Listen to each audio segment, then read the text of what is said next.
Martin and Susan DeFoor were a well-liked elderly couple living in the Bolton area of Atlanta. Though they lived a seemingly quiet life, their brutal murder got national attention and remains an unsolved case to date. Martin DeFoor was an early settler of Atlanta.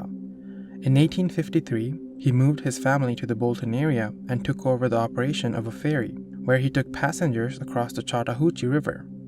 There, he had an old-fashioned, two-story country house. The DeFoor family was very well liked by neighbors, and as far as anyone knew, they were known to not have an enemy in the world. As their kids grew up, they left the home and lived relatively close to their parents. One of their kids was in fact living across the street. On July 24, 1879, in the evening, two travelers knocked on the door of the two-story house. The two were just looking for lodging and food. However, Mr. DeFoor declined. The reason being, in the past his family had trouble with travelers. The two left and were seen going down the road. Another traveler later in the evening asked Mr. DeFoor the way to Marietta. This is known to be the last contact the DeFoors had with someone. On the morning of July 25th, Mr. Walker, who was the grandson of Mr. DeFoor and lived across the street, noticed that the house was not open. This was unusual as Mr. DeFoor would usually wake up early. Mr. Walker walked towards the back of the house. He discovered the back door open, and the iron bolt which fastened the door from the inside was laying in the yard. He slowly entered the house, looking around when he noticed another irregularity. He noticed an axe, which he himself had left on his woodpile the night before. Alarmed, he looked for his grandparents.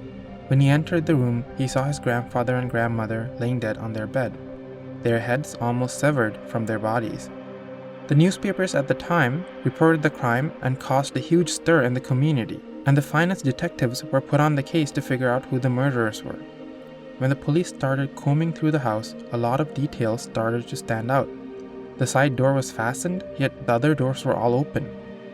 A drawer of the chest that sat in the room was pulled out, and it contained an emptied-out bag. Interestingly though, 18 silver coins were left intact. At the time, this was a large sum, so robbery was ruled out. Plus, if robbery was the motive, why not leave the DeFoors alive, since they were asleep and in their late 70s? Continuing to search the house, more interesting facts started to emerge. The house had an attic area with a bed, which the family never used. But at the bottom of the ladder which led to the attic, footprints were found. When the police entered the attic, there were signs that someone had been staying there. The bed had a distinct imprint of a human. There was also human feces with watermelon seeds and a bucket full of cotton soaked in human urine. The police concluded that someone had been living in the attic at least one night without the DeFoors' knowledge. Later, the axe that was in the fireplace was looked at, which showed that it was covered in ash and blood. It was then concluded that someone had climbed down from the attic room and used the axe on the DeFoors before tossing it into the fireplace. Another interesting fact was that the boots that Mr. DeFoor was wearing were missing. When the police searched for them, they were found 400 feet away from the house. Near the boots were remnants of watermelon and corn husks. Remember how the axe was left on a woodpile by Mr. Walker the night before? When the police searched near the woodpile, they found two pairs of footprints. One was barefooted. Were two people responsible for the murder of the DeFoors? When the pieces started to fall in place, it was evident that while the DeFoors were out in the evening milking the cows, one or more people slipped into their house and hid in the attic until the time of the murder, by which point they left through the unbolted door.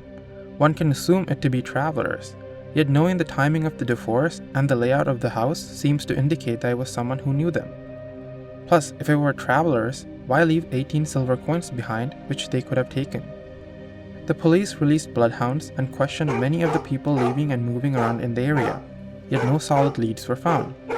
The police outcry continued for years, yet nothing new was found. 4 years later, however, a man by the name of Joe Johnson confessed to the murders, saying him and a few friends killed the DeFoors. However, when the police questioned them, the case fell apart and it was evident that he nor his friends had anything to do with the crime. Sadly, this case is probably a case that will never be solved. A month after the DeFoors were murdered, one of their son-in-laws tore down the house and built a barn with the wood nearby. The value of the property at the time was $4,500, and this was divided amongst the heirs.